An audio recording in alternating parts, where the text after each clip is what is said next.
Regardons David. Le peuple d'Israël confronté face à la menace du géant Goliath. Personne ne pouvait lever son petit doigt. Tout le monde fuyait, à partir du roi Saül à tous les soldats. Personne ne pouvait lever son doigt. Et David, envoyé par son père pour avoir des nouvelles de ses frères et leur apporter un peu à manger, voyant cela, lui qui avait une communion, une intimité avec Dieu, lui qui avait déjà des expériences en cachette avec Dieu, arrivé là, il entend Goliath parler et il voit le peuple de Dieu paniquer et tout le monde se planter dans sa cachette parce qu'ils entendaient la voix de Goliath et ils voyaient la stature, la carrure de Goliath. Tout le monde avait peur. Mais David, il dit, mais c'est qui cet incirconcis? Mais pourquoi il parle comme ça? Il insulte l'armée du Dieu vivant et personne n'ose bouger. Et il comprend pas. Il dit, moi, je vais l'affronter, je vais le tuer. Même son frère est venu et dit, mais écoute, on connaît ton orgueil, on connaît ton arrogance. Allez, va là-bas, va là-bas. Et David n'a pas cédé à cette tentation-là, à cette distraction-là de son frère. Parce qu'il savait qu'il n'était pas orgueilleux, il n'était pas arrogant, mais il était seulement plein d'assurance parce qu'il connaissait son Dieu. Mais écoutez, une des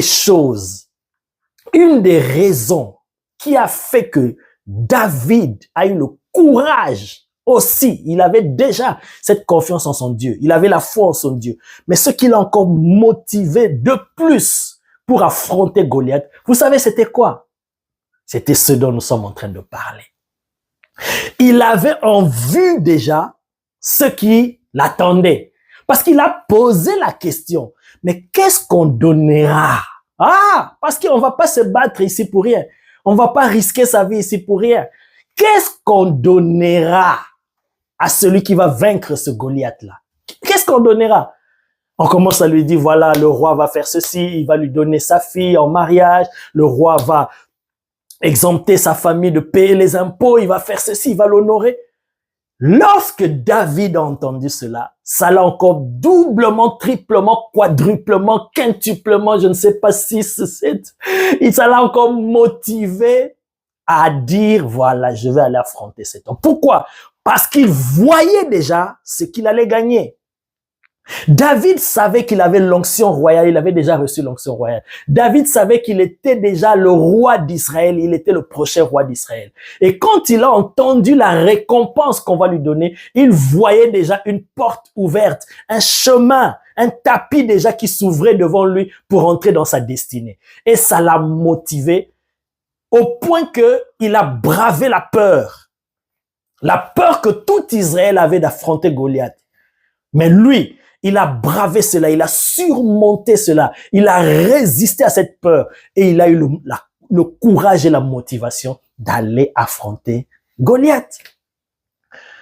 Vous voyez, par rapport au message que nous sommes en train de développer, David fut motivé, une des raisons, David fut motivé par la récompense parce qu'il voyait la rémunération qui était cachée derrière ce combat. Parce que pour lui, Goliath se présentant devant Israël, personne ne relevant le défi, alors lui, le prochain roi d'Israël, pour lui, c'était une opportunité.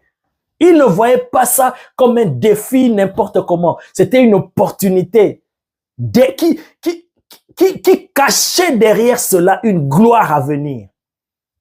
Et il a méprisé la peur. Il a mis de côté toute pression de Goliath et il a affronté Goliath. Ah, bien-aimé, si tu connais le prix à gagner, tu n'auras pas peur du prix à payer.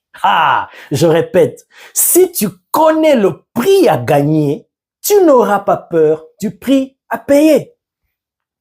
Parce qu'il savait ce qu'il allait gagner. Derrière ce combat, il n'avait pas peur de payer le prix et de prendre le risque d'aller affronter Goliath. Oh, Dieu aime ce genre de personnes qui ont cette audace-là, qui ont cette foi audacieuse, qui n'ont pas peur, qui se lèvent et qui agissent. C'est une attitude qu'on appelle la foi.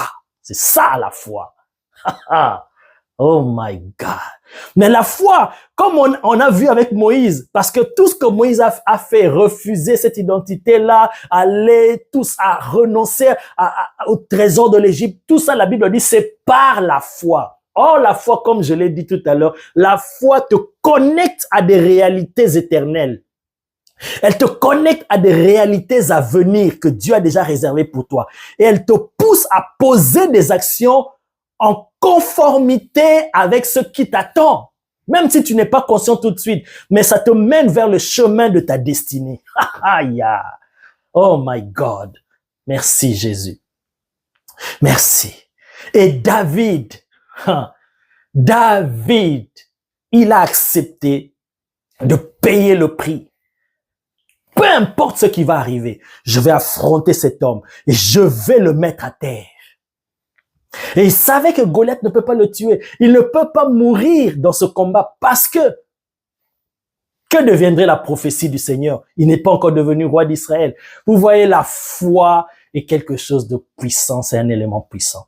David n'a pas eu peur du prix à payer parce qu'il savait, il connaissait le prix à gagner. Voilà, bien-aimé. Parce que tu sais ce que tu gagnes. Lorsque tu surmontes la tentation de péché, lorsque tu domines la tentation qui se présente devant toi, parce que tu as cela en vue, tu sais ce que tu vas gagner, tu sais ce que le Seigneur cache pour toi derrière cela, alors tu n'auras pas peur du prix à payer.